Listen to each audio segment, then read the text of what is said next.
ओम नमो भगवते वासुदेवाय। स्वागत है आपका हमारे चैनल पर। आज के इस वीडियो में आप सुनेंगे श्री सत्यनारायण व्रत की कथा के संपूर्ण 5 अध्याय। इस कलयुग में जहाँ केवल और केवल दुख और पाप से घिरे हुए हैं, ऐसे में भगवान के नाम का ही एक आसरा है। सत्यनारायण व्रत की कथा पढ़ने से या सुनने से सभी प्रकार के पापों का और दुखों का नाश होता है, जीवन में सुख समृद्धि आती है। तो इससे पहले कि हम कथा सुनना आरंभ करें, आपसे एक आग्रह है कि अगर अभी तक आपने चैनल को सब्सक्राइब नहीं किया है, पहली बार चैनल पर आए हैं, तो चैनल को सब्सक्राइब करके बेल आइकन पर क्लिक कर लीजिए। और आपको आज की कथा अच्छी लगे तो लाइक अवश्य करिएगा, क्योंकि आपके लाइक से ही हमें पता चलता है आपको हमारा वीडियो पसंद आया। तो चलिए अब सुनते हैं श्री सत्यनारायण भगवान की कथा। पहला अध्याय।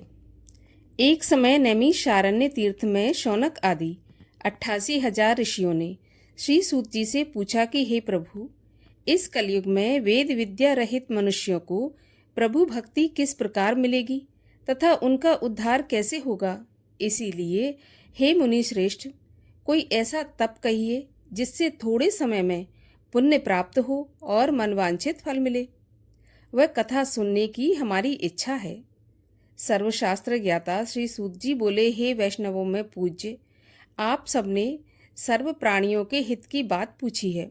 अब मैं उस श्रेष्ठ व्रत को आप लोगों से कहूँगा जिस व्रत को नारद जी ने लक्ष्मी नारायण से पूछा था और श्री लक्ष्मीपति ने मुनि श्रेष्ठ नारद से कहा था। सो आप ध्यान पूर्वक सुनिए। एक समय योगी राज नारद जी दूसरों के हित की इच्छा से अनेक लोकों में घूमते हुए मृत्यु लोक में आ पहुँचे। वहाँ बहुत से योनियों में जन्मे हुए सभी मनुष्यों को अपने कर्मों द्वारा अनेक दुखों से पीड़ित देखकर सोचा कि ऐसा कौन सा यत्न करें कि इनके दुखों का नाश हो जाए। ऐसा मन में सोचकर विष्णु लोक को गए। वहाँ पर श्वेत वर्ण और 4 भुजाओं वाले देवों के देव नारायण को, जिनके हाथों में शंख, चक्र, गदा और पद्म थे तथा वरमाला पहने हुए थे, उन्हें देखकर स्तुति करने लगे कि हे भगवान, आप अत्यंत शक्ति से संपन्न हैं। मन तथा वाणी भी आपको नहीं पा सकती। आपका आदि, मध्य और अंत नहीं है।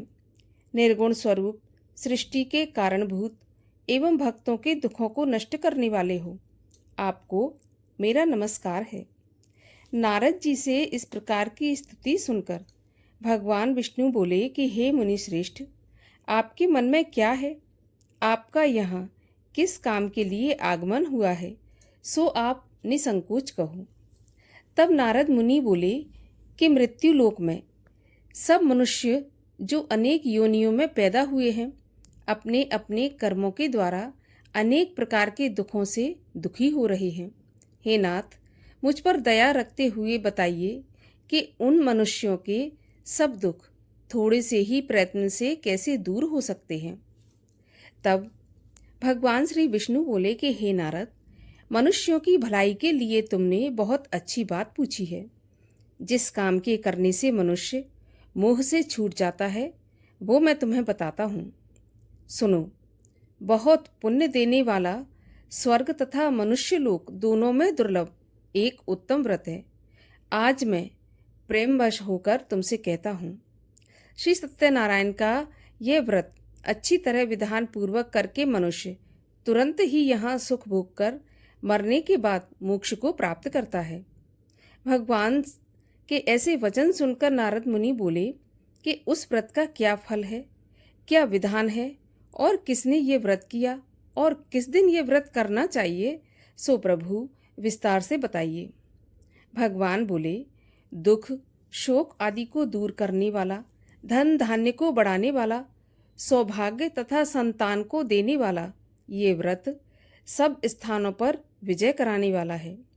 भक्ति और श्रद्धा के साथ किसी भी दिन मनुष्य श्री सत्यनारायण की शाम के समय ब्राह्मणों और बंधुओं के साथ धर्मपरायण होकर पूजा करे।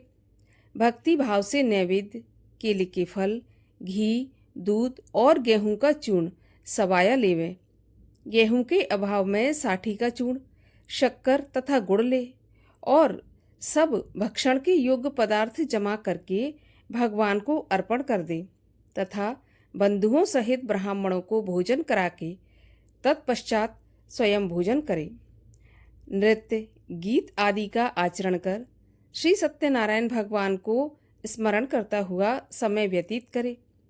इस तरह व्रत करने पर मनुष्यों की इच्छा निश्चय ही पूरी होती है। विशेषकर कलयुग में भूमि पर यही मोक्ष का सरल उपाय है। प्रथम अध्याय समाप्त हुआ। दूसरा अध्याय। सूत जी बोले, हे ऋषियों, जिसने पहले समय में इस व्रत को किया है उसका इतिहास कहता हूँ, सो ध्यान से सुनो। सुंदर काशीपुरी नगरी में एक अति निर्धन ब्राह्मण रहता था। वह भूख प्यास से बेचैन हुआ नित्य ही पृथ्वी पर घूमता रहता था। ब्राह्मणों से प्रेम करने वाले भगवान ने ब्राह्मण को दुखी देखकर एक बूढ़े ब्राह्मण का रूप धर के उसके पास जाकर आदर के साथ पूछा कि हे ब्राह्मण, नित्य दुखी पृथ्वी पर क्यों घूमते हो? हे श्रेष्ठ ब्राह्मण, ये सब मुझे बताओ, मैं सुनना चाहता हूँ। तब ब्राह्मण बोला कि मैं बहुत निर्धन हूँ, भिक्षा के लिए पृथ्वी पर फिरता हूँ। सो हे भगवान, यदि आप इसका उपाय जानते हो तो कृपा करके कहो। बूढ़ा ब्राह्मण बोला कि श्री सत्यनारायण भगवान मनोवांछित फल देने वाले हैं, इसीलिए हे ब्राह्मण, तू उनकी पूजा कर, जिसके करने से मनुष्य सभी दुखों से मुक्त होता है। ब्राह्मण को व्रत का सारा विधान बताकर बूढ़े ब्राह्मण का रूप धारण करने वाले श्री सत्यनारायण भगवान अंतर्ध्यान हो गए। जिस व्रत को वृद्ध ब्राह्मण ने बतलाया है मैं उसको करूँगा, ऐसा निश्चय करने पर उसे रात में नींद नहीं आई और वह सवेरे ही उठकर श्री सत्यनारायण भगवान के व्रत का निश्चय करके भिक्षा के लिए चल पड़ा। उस दिन उसको भिक्षा में बहुत सा धन मिला, जिससे बंधु बांधवों के साथ उसने श्री सत्यनारायण भगवान का व्रत किया। इसके करने से वह ब्राह्मण सभी दुखों से छूटकर अनेक प्रकार की संपत्तियों से युक्त हुआ। उस समय से वह ब्राह्मण हर महीने ये व्रत करने लगा। इस तरह श्री सत्यनारायण भगवान के व्रत को जो करेगा वह सभी पापों से छूटकर मोक्ष को प्राप्त होगा। जो पृथ्वी पर सत्यनारायण का व्रत करेगा मनुष्य वह सब दुखों से छूट जाएगा। इस तरह नारद जी ने नारायण का कहा हुआ ये व्रत तुमसे कहा। हे विप्रो, मैं अब और क्या कहूँ? तब ऋषि बोले, हे मुनीश्वर, संसार में इस ब्राह्मण से सुनकर किस किसने इस व्रत को किया और हम ये सब सुनना चाहते हैं। इसके लिए हमारे मन में श्रद्धा है। सूत जी बोले, हे ब्राह्मण मुनियों, जिसने इस व्रत को किया है वो सब सुनो। एक समय एक ब्राह्मण धन और ऐश्वर्य के अनुसार बंधु बांधवों के साथ व्रत करने को तैयार हुआ। उसी समय एक लकड़ी बेचने वाला बूढ़ा आदमी आया और बाहर लकड़ियों को रखकर ब्राह्मण के मकान में गया। प्यास से दुखी लकड़हारा उनको व्रत करते देखकर ब्राह्मण को नमस्कार करके कहने लगा कि आप ये क्या कर रहे हैं और इसके करने से क्या फल मिलता है, कृपा करके मुझे बताइए। तब ब्राह्मण ने कहा कि सभी मनोकामनाओं को पूरा करने वाला यह श्री सत्यनारायण भगवान का व्रत है। इसकी ही कृपा से मेरे यहाँ धन धान्य आदि की वृद्धि हुई है। ब्राह्मण से इस व्रत के बारे में सारी जानकारी प्राप्त करके लकड़हारा बहुत प्रसन्न हुआ और चरणामत लेकर प्रसाद खाने के बाद अपने घर को गया। लकड़हारे ने मन में इस प्रकार का संकल्प लिया कि आज गांव में लकड़ी बेचने से जो धन मिलेगा उसी से श्री सत्यनारायण देव का मैं उत्तम व्रत करूंगा। मन में ऐसा विचार कर लकड़हारा लकड़ियां अपने सिर पर रखकर जिस नगर में धनवान लोग रहते थे ऐसे सुंदर नगर में गया। उस रोज वहां पर उन लकड़ियों का दाम पहले से चौगुना मिला। तब वह बूढ़ा लकड़हारा दाम लेकर और अति प्रसन्न होकर पक्के केले की फली, शक्कर, घी, दूध, दही और गेहूं का चूर्ण इत्यादि श्री सत्यनारायण देव के व्रत की सारी सामग्रियों को लेकर अपने घर आया। फिर उसने अपने बंधुओं भाइयों को बुलाकर विधि के साथ भगवान का पूजन और व्रत किया। उस व्रत के प्रभाव से बूढ़ा लकड़हारा धन, पुत्र आदि से युक्त हुआ और संसार के समस्त सुख भोग कर वैकुंठ को चला गया। दूसरा अध्याय समाप्त हुआ। तीसरा अध्याय।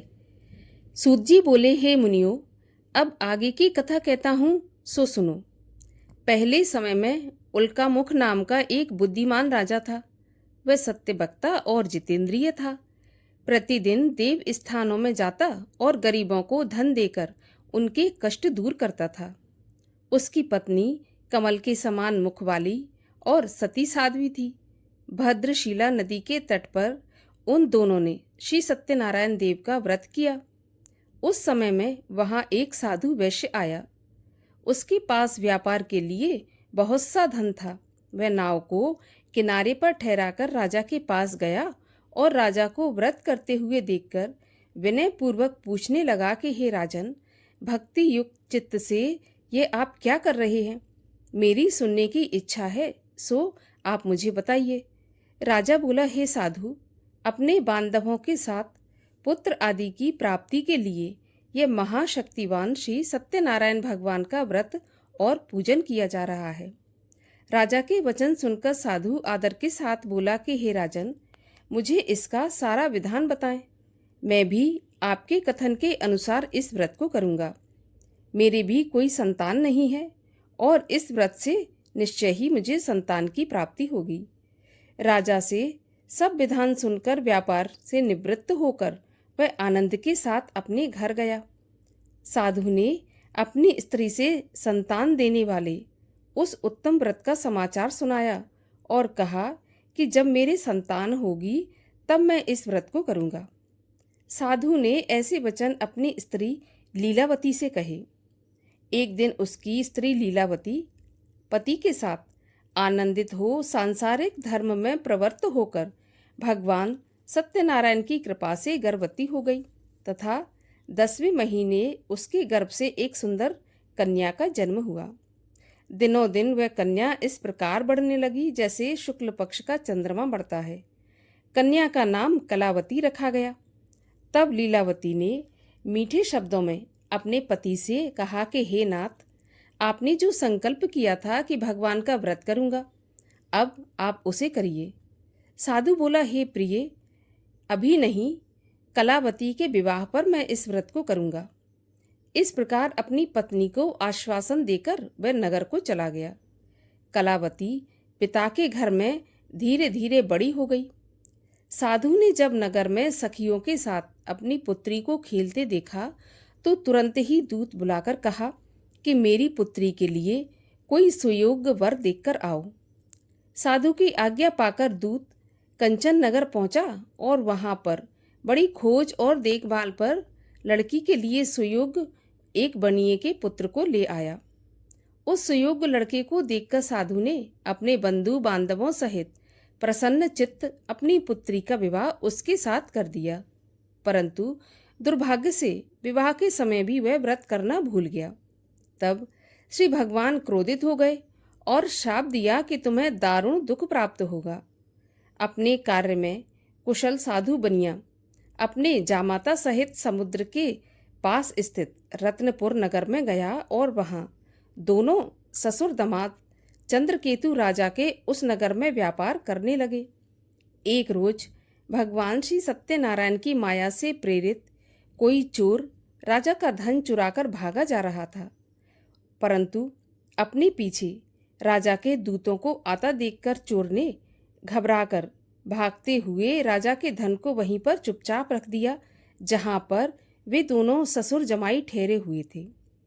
जब दूतों ने उस साधु वैश्य के पास राजा के धन को रखा देखा तो वे दोनों को बांध कर ले गए और बड़ी प्रसन्नता से दौड़ते हुए राजा के पास जाकर बोले, महाराज, ये 2 चोर हम पकड़कर लाए हैं, देखकर आज्ञा दें।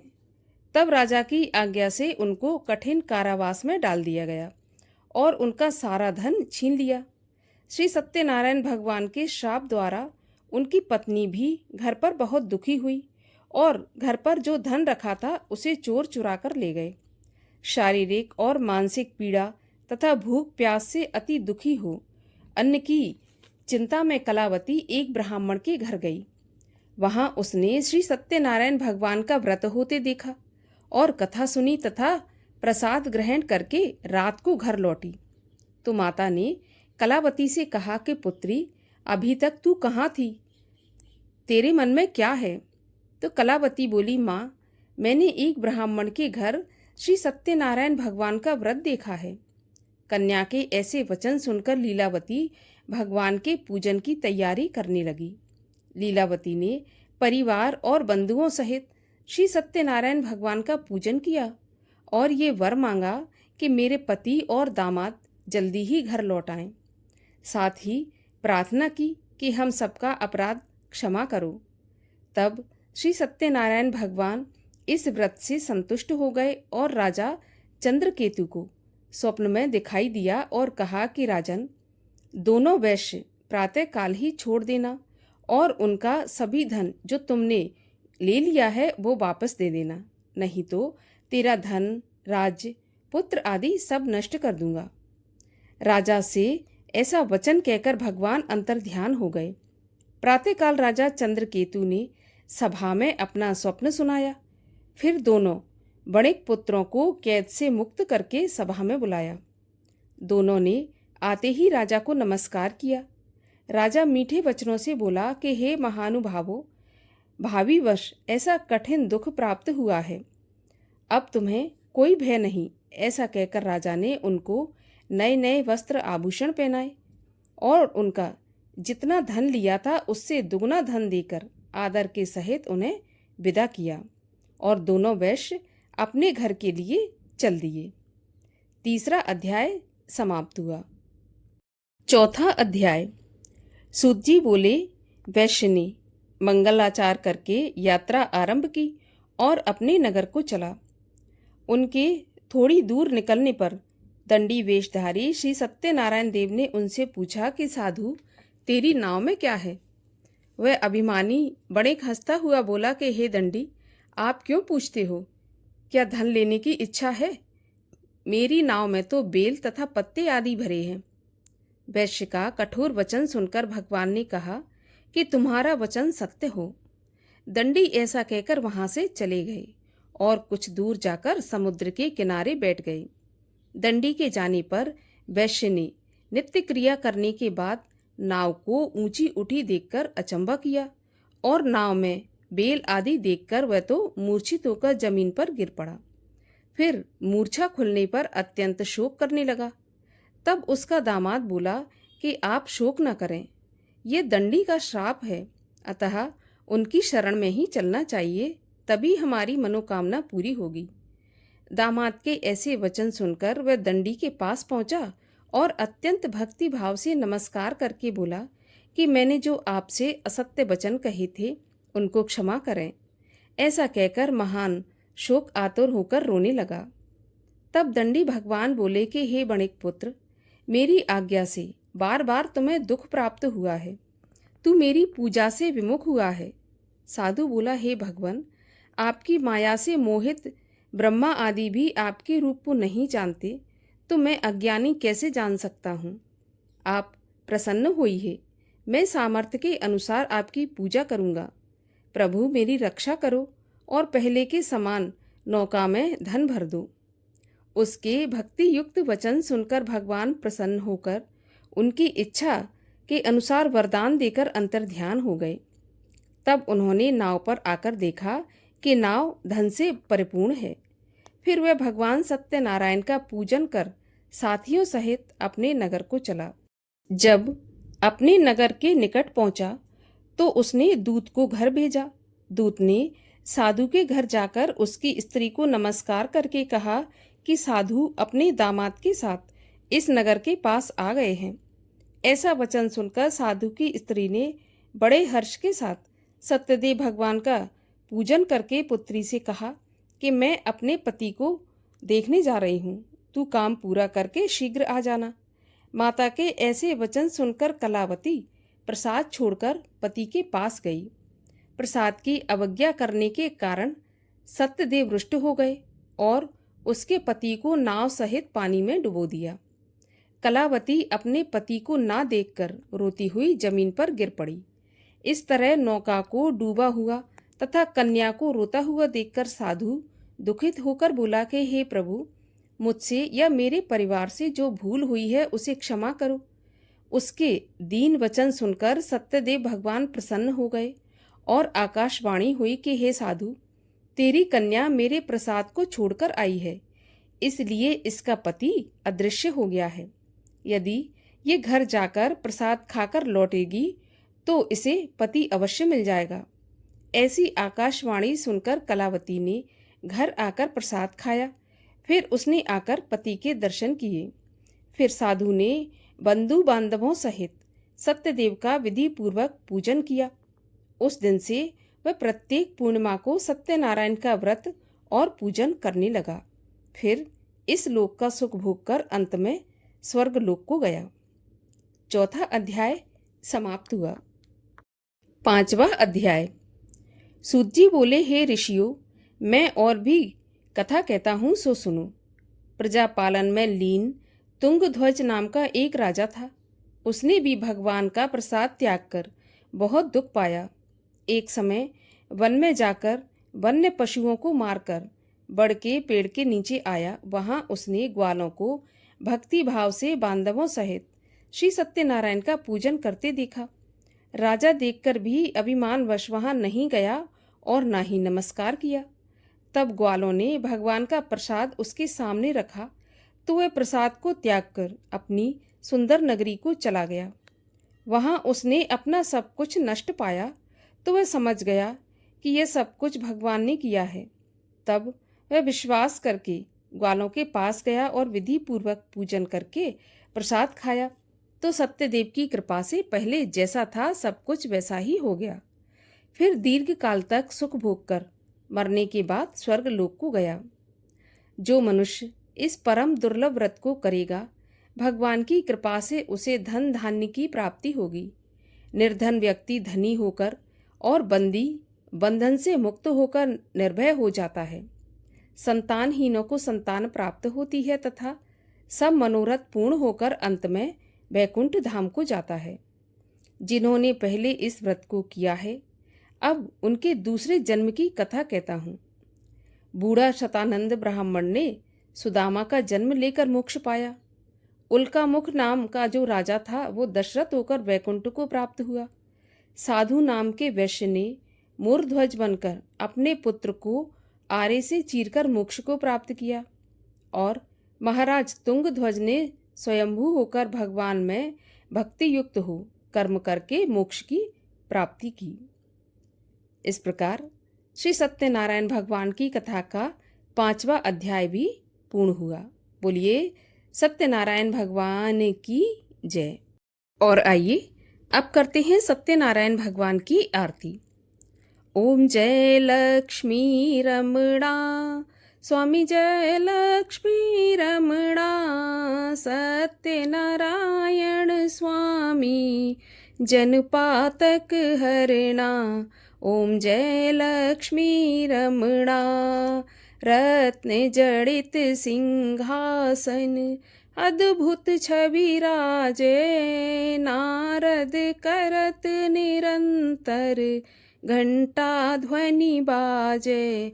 ओम जय लक्ष्मी रमणा, प्रकट भये कलि कारण, द्विज को दर्श दियो, बूढ़ा ब्राह्मण बन कर कंचन महल कियो। ओम जय लक्ष्मी रमणा, दुर्बल भील कराल, इन पर कृपा करी, चंद्रचूड़ एक राजा, तिनकी विपत्ति हरी। ओम जय लक्ष्मी रमणा, वैश्य मनोरथ पायो, श्रद्धा तज दीनी, सो फल भोग्यो प्रभु जी, फिर स्तुति कीनी। ओम जय लक्ष्मी रमणा। भाव भक्ति के कारण क्षण क्षण रूप धर्यो, श्रद्धा धारण कीनी, तिनको काज सर्यो। ओम जय लक्ष्मी रमणा। ग्वाल बाल संग राजा, वन में भक्ति करी, मन वांछित फल दीना, दीन दयाल हरि। ओम जय लक्ष्मी रमणा। चढ़त प्रसाद सवाया, कदली फल मेवा, धूप दीप तुलसी से, राजी सत्य देवा। ओम जय लक्ष्मी रमणा। सत्य नारायण जी की आरती, जो कोई नर गावे, कहत शिवानंद स्वामी, मन वांछित फल पावे। ओम जय लक्ष्मी रमणा। बोलिए लक्ष्मी नारायण भगवान की जय। बोलिए सत्यदेव भगवान की जय।